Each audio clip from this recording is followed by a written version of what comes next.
Kenny Dillingham to Michigan. The big piece here is the Kalshi deal. This is where you can buy and trade ideas. I don't know if I really understand it to the nth degree. I love idea trading, man. It's my favorite. Has Kenny Dillingham for a majority of the last few days at number one for the Michigan search. Now, this means that insiders can buy and sell and trade and all that jazz. Dillingham as the next coach at Michigan, and where there's smoke, there's fire.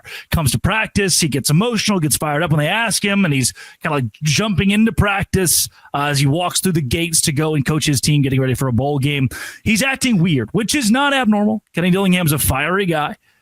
This is a Rich Rod situation. You leave your alma mater, you leave the state you know, you leave the place that you love, you go coach at the big powerhouse Michigan.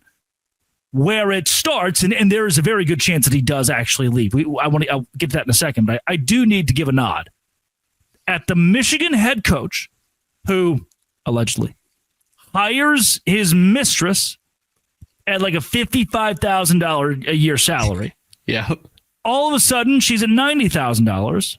Weird. Interesting. Yep. Then a lot of fuzzy details in here. A little bit of this, a little bit of that. Tells his wife that he's going to end it all. Not in a joking way. Yeah.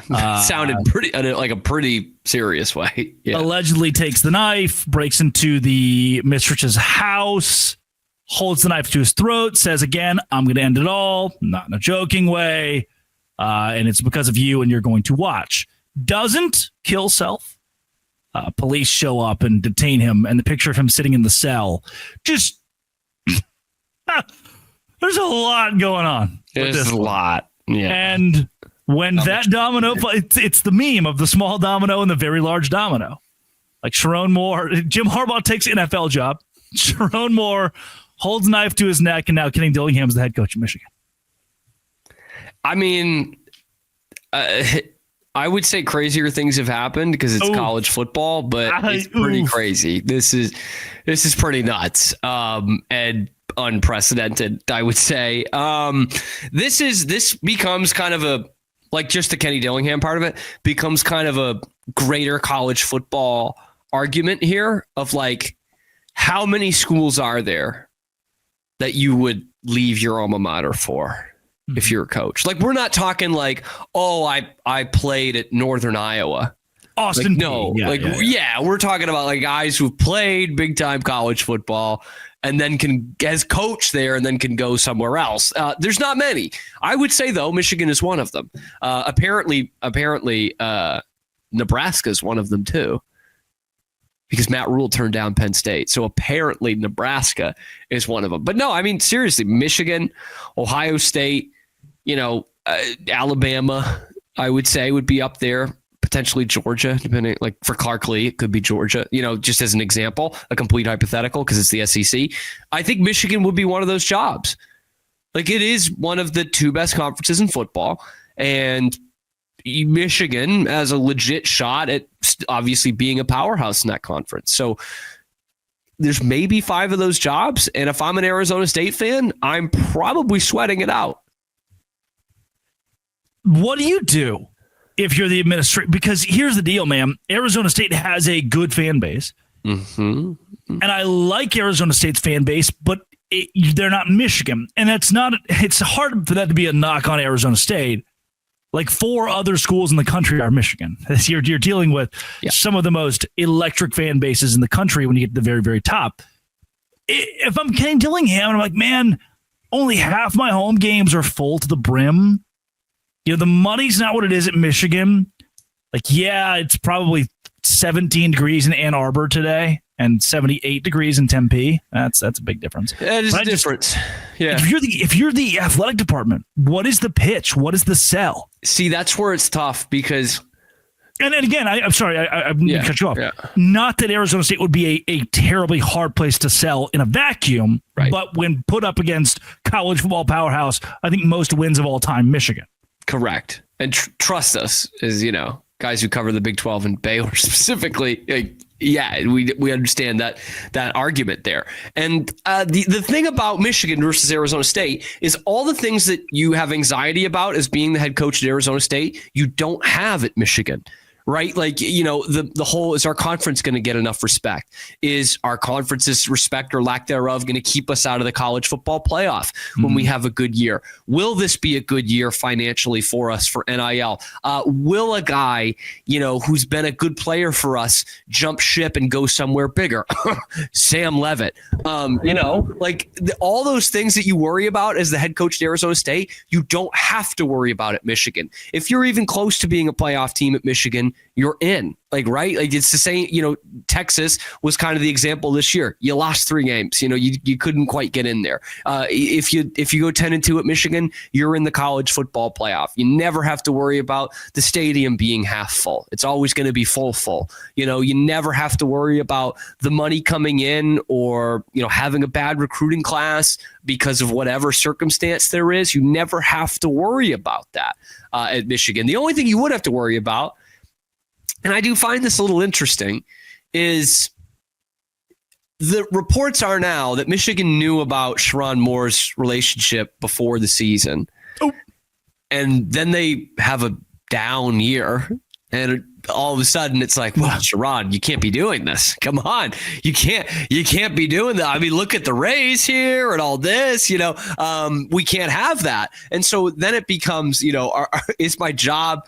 I mean, the easy thought process to this is just don't cheat and definitely don't do it with a staffer. But it's like, am I going to have something held over my head the whole year if we don't have a great season? But again, all the things you don't have to worry about, or you have to worry about at Arizona State year in, year out, even when things are going well, which they are right now, you don't have to worry about it, Michigan. That means more than ever, Drake, with the college football playoff. Like, that stuff literally means more than ever. Like, teams are ending their season prematurely when they don't make it.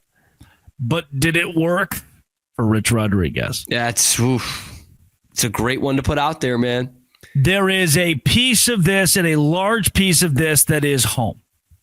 I lived in Hyannis, Massachusetts for 3 months.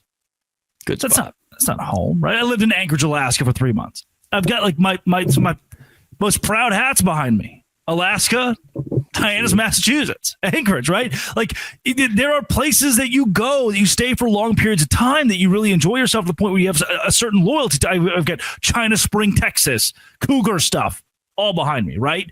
I spent 4 years there. That's not a lifetime. It's 4 years. But I think almost daily about China Spring, Texas, Valonia, Arkansas. Like, yeah, if they offer me the job of being the voice of the Eagles today, I'm not sure if I could take that. Right? It's kind of an Austin Peay situation, but you'll always be a lifelong fan of Austin Peay. And when given the opportunity to do it at a very high level, if not one of the highest levels, if not create a juggernaut like Dabo Swinney was able to create Clemson, why not do it at the place you call home? Why not do it at the place you have loyalty to? Because it's just going to mean more. It's just going to be different. It's going to feel better. It's going to feel right. Cameron Stewart wins the World Series as the manager of the Toronto Blue Jays. Feels good. If Cameron Stewart wins the World Series as the manager of the Boston Red Sox, hometown guy, that's got a different feel to it. Don't fear death anymore. Die any day, man. I did it. Did the thing. Is the manager of the Boston Red Sox, and the Dodgers call and say, we'll up your salary by $1 million.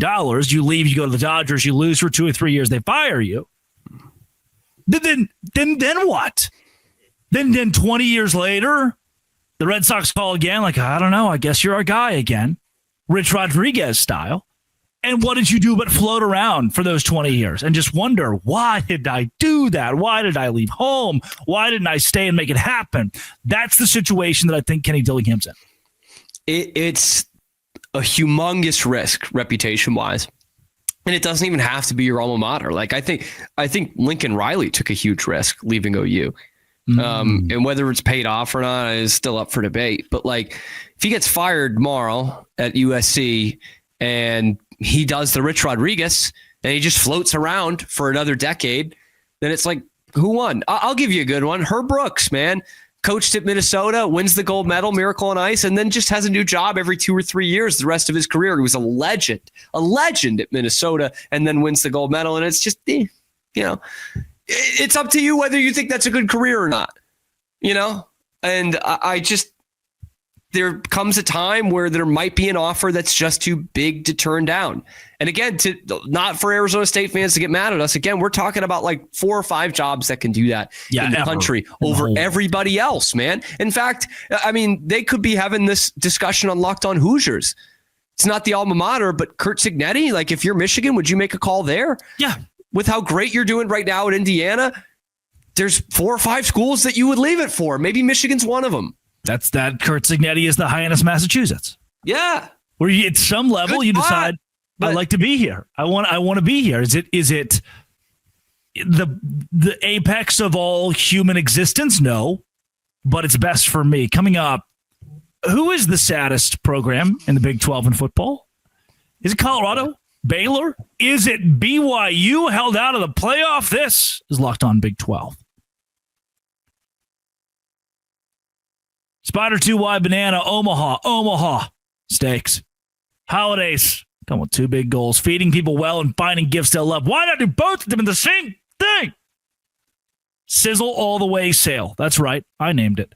You can stack up and save big and in big ways. 50% off site-wide at omahasteaks.com. Locked On College listeners get an extra $35 off with code COLLEGE at checkout.